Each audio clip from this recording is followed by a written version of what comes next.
L'Église vient de célébrer le dimanche de la miséricorde. Vous savez sans doute ce que c'est, n'est-ce pas? Dans les alinéas 49, 699, 299 et 742 du petit journal de Sainte Faustine Kowalska, notre Seigneur Jésus-Christ apparaît à cette jeune religieuse palotine, polonaise de l'ordre des Palotins, et lui demande impérativement que le premier dimanche après Pâques soit consacré à la solennité de la divine miséricorde. Jésus explicite ensuite que sa miséricorde est son grand amour pour l'humanité et que la plus grande expression de cet amour est le sang et l'eau qui ont coulé de son cœur dans la dernière phase de son supplice sur la croix. Et à cette occasion, vous le savez, le centurion romain, voyant que Jésus avait déjà expiré, a transpercé son sacré cœur comme un coup de grâce en somme, au lieu de lui briser les jambes comme on le faisait aux crucifiés pour accélérer leur mort. Chers amis fidèles du Padre Pio, bonjour, mon nom est Jean Goyard et vous assistez au programme sur les pas du Padre Pio. Aujourd'hui, notre bon Padre Pio a tant parlé de la miséricorde divine qu'il est impossible de laisser passer le dimanche de la divine miséricorde que nous venons de célébrer hier sans l'expliquer un peu plus avant.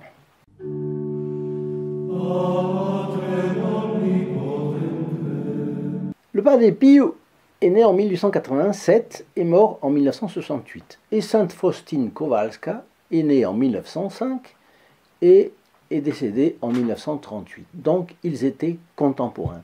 Mais on n'a pas d'indication permettant de penser que notre bon padre italien ait lu le petit journal de la sainte polonaise. En revanche, on sait qu'il a lu l'histoire d'une âme de sainte Thérèse de Lisieux, ainsi que le journal de sainte Gemma Galgani. Nous allons voir cependant jusqu'à quel point certains passages du petit journal de sainte Faustine que j'ai ici, que je vous ai montré tout à l'heure, renvoie à la vie de piété du Padre Pio et aux relations de celui-ci avec notre Seigneur Jésus-Christ. Le confesseur de sœur Faustine lui ordonne en 1934 de demander au Christ ce que signifient les deux rayons qui figurent sur l'image de Jésus miséricordieux, ce tableau de notre Seigneur vêtu de blanc, les mains et les pieds portant les stigmates infligés par la crucifixion. Ce tableau, qui avait à l'origine été peint par un artiste et qui a été amélioré sur la recommandation de sœur Faustine. Voici la réponse qu'elle a reçue de Jésus. Pendant la prière, j'entendis intérieurement ces paroles. Les deux rayons indiquent le sang et l'eau. Le rayon pâle, qui part en direction de la gauche, en direction de la poitrine et en direction du pied gauche de notre Seigneur, ce rayon pâle signifie l'eau qui justifie les âmes vis-à-vis de Dieu. Le rayon rouge signifie le sang qui est la vie des âmes. Ces deux rayons ont jailli des entrailles de ma miséricorde, tandis que mon cœur agonisant sur la croix était ouvert par la lance. Ces rayons protègent les âmes de la colère de mon Père. Heureux celui qui vivra dans leur ombre, car la main juste de Dieu ne l'atteindra pas. Je désire que le premier dimanche après Pâques soit la fête de la miséricorde. Et voilà. Cette dernière phrase se retrouve plusieurs fois dans le petit journal, et c'est pourquoi en l'an 2000, Jean-Paul II a institué ce dimanche qu'on appelait autrefois le dimanche de Quasimodo, à partir des deux premiers mots de l'introïte de la messe. Alors le premier dimanche de la miséricorde à avoir été célébré a été le 22 avril 2001. Et cette année 2023, c'était hier, le 16 avril. Revenons un instant sur ces deux rayons. Celui qui est de couleur aurore, la couleur pâle, signifie l'eau qui justifie les âmes. C'est l'eau qui lave la conscience des pécheurs. C'est une référence évidente au baptême et à la confession, qui restaure la pureté de l'âme. Le rayon couleur rouge signifie le sang du Christ. C'est en effet par son sacrifice que la grâce est déversée à flot sur nos âmes et leur donne la vie.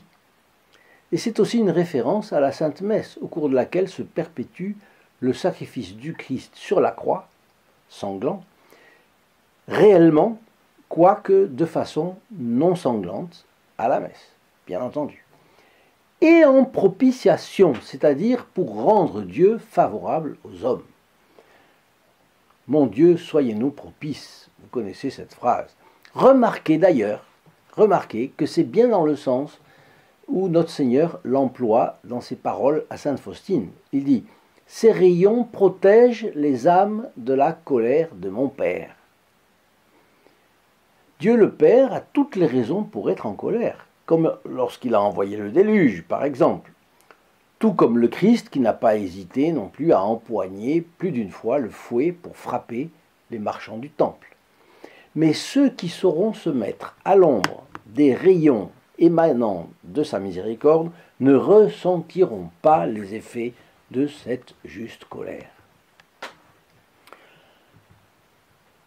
Le Padre Pio, de son côté, a porté pendant 50 ans les mêmes plaies que celles du Christ. Il a ressenti les douleurs lancinantes de la passion.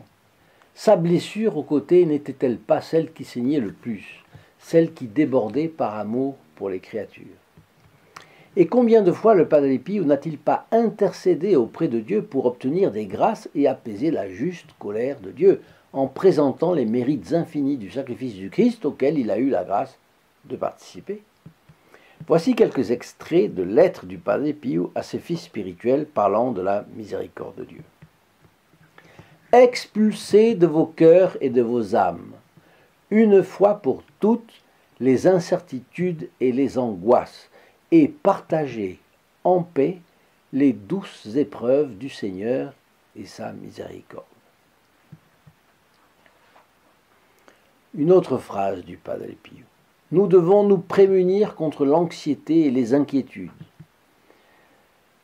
Anxiété et inquiétude dues à nos péchés et nos faiblesses. Celles-ci nous empêchent de progresser sur le chemin de la perfection. Fixez votre cœur avec douceur sur les plaies de notre Seigneur, jamais par force. C'est intéressant ça. Qui veut faire l'athlète en matière de vie spirituelle, le costaud, celui-là va à la catastrophe. Mais quand on se recommande auprès du Seigneur, de son sacrifice, de ses mérites, de ses vertus, alors là on est écouté. Une autre phrase intéressante. Ayez une grande confiance dans la miséricorde et la bonté du Seigneur. Lui ne vous abandonnera jamais. Mais ne cessez pas pour autant d'embrasser continuellement sa croix. Une autre pensée très belle du Padre Pio. Dans le tumulte des passions et des adversités, notre appui est dans la bien-aimée espérance de l'inépuisable miséricorde de Dieu. L'inépuisable miséricorde de Dieu. Courons, confiants au tribunal de la pénitence, où lui, avec la promptitude d'un père, nous assiste à chaque instant. Oui, il a passé sa vie au confessionnal, il le sait bien. Et une autre belle idée du Padre. Par sa connaissance de notre imperfection devant lui, ne doutons pas du pardon solennellement prononcé de nos erreurs. Posons sur eux une pierre sépulcrale, comme le Seigneur l'a fait en nous pardonnant. Il nous pardonne, il oublie nos péchés. Il nous purifie et il oublie. Et il pose une pierre sépulcrale. Eh bien, faisons comme ça aussi. Ne ressassons pas. Il continue. Terrible est la justice de Dieu. Mais n'oublions pas que sa miséricorde est infinie. Autrement dit, c'est moi qui commente, je crois que c'est Sainte Thérèse de l'Enfant Jésus d'ailleurs qui le relevait, le scepticisme et le manque de confiance, voire le désespoir qui suivent le péché, aussi grand soit-il, eh bien ça c'est une offense envers Dieu pire que le péché qui a précédé. parce que c'est désespérer de la miséricorde de Dieu, c'est sous-estimer son amour, c'est ne pas vouloir croire à la grandeur de sa miséricorde qui est pourtant infinie. Et c'est de l'orgueil aussi, de notre part. Ayons donc confiance malgré nos péchés et notre faiblesse. Et c'est la raison pour laquelle le Padre Pie ajoute « Que vos misères soient le trône de la miséricorde de Dieu ». Oui, parce que quand on est humble, eh bien, on renonce beaucoup plus facilement à soi-même et à son orgueil et à son amour propre. Et on dit, eh bien, voilà, que Dieu utilise tout cela comme le trône pour sa miséricorde. Et on passe son temps à aimer et à admirer le bon Dieu. Ces phrases du Padre Pie ne sont que des exemples parmi une foule de références à la miséricorde de Jésus. À tous les créneaux de son combat pour arracher les âmes aux griffes du diable, le Padre Pie brandissait l'étendard de la miséricorde de Dieu. Et nous le remarquons au confessionnal, où il passait des heures incalculables à verser le très précieux sang de Jésus sur le front des pécheurs qui le cherchaient, repentis de leurs péchés. On le retrouve pendant la semaine, pendant la Sainte Messe, où il offrait le renouvellement du sacrifice de la croix en demandant à Dieu sa miséricorde pour ses fidèles et pour le monde pécheur. Et puis on le retrouve dans la maison du soulagement de la souffrance, également, parce que dans une région aride et difficile d'accès, sa compassion miséricordieuse a eu la force de construire le meilleur hôpital de toute l'Italie. Hôpital qui est encore aujourd'hui une des plus importantes références dans le domaine médical. Partout où passe le Padre Pie, la miséricorde de Dieu est à l'œuvre. Son cœur, comme celui de Jésus, était une fournaise ardente de charité et de miséricorde. En douteriez-vous pour vous-même maintenant? Mais plus vous accomplirez vos devoirs envers Dieu, plus vous sentirez sa présence bienfaisante. Nous pouvons donc proclamer cette phrase célèbre. Ô les cœurs! Nous avons la grâce de pouvoir participer à l'apostolat du Padre Pie. Faisons tout ce qu'il nous est possible de faire pour propulser cette cause en avant. Est-ce une juste cause? Oui, bien sûr. Cette cause est-elle noble? 10 fois oui. Le moyen de ce programme, qui compte bientôt 90 000 abonnés, est-il efficace? 100 fois oui. Alors ne laissons pas passer une telle occasion pour mettre nos pas dans le sillage du bon Padre Pie et essayons d'être un trait d'union efficace entre lui et les âmes. Une dernière phrase, pleine d'espoir pour nous. Non, c'est plus que de l'espoir. D'espérance. Non, non encore. C'est plus que de l'espérance. De la confiance. Donc je voulais dire une dernière phrase du Padre Pie pleine de confiance pour nous. Et cette phrase, c'est la suivante. Je serai à la porte du paradis jusqu'à ce que le dernier de mes fils ou de mes filles spirituelles y soit entré. Cela ne veut pas dire qu'il se privera de la présence de Dieu pour rester à la porte du ciel, à l'extérieur du ciel. Les corps glorieux vont et viennent à leur gré et de façon instantanée se trouvent là où ils veulent se trouver. Mais c'est l'expression d'un grand amour pour ses fils et filles spirituels. Il souhaite accompagner lui-même jusqu'à la sainte présence de Dieu chacune des personnes qu'il a acceptées sous sa protection. Ne le fera-t-il pas pour nous? Il attendra que chacun fasse bon usage du temps de la miséricorde de Dieu, qui est notre temps ici sur terre, pour être sauvé et pouvoir ensuite jouir de la présence de Dieu face à face. Qu'est-ce que vous en pensez?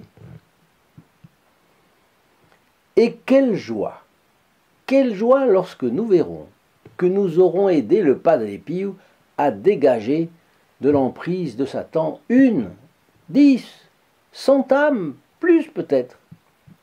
Je prêche donc pour ma paroisse et vous invite, vous qui regardez ce programme aujourd'hui, de venir me rejoindre sur le lien dans la description ci-dessous, ici, www.st-padre-pio.fr. Vous y verrez notamment tout l'apostolat que font les protégés du Padre Pio et les bénéfices qu'ils en tirent pour leur vie spirituelle.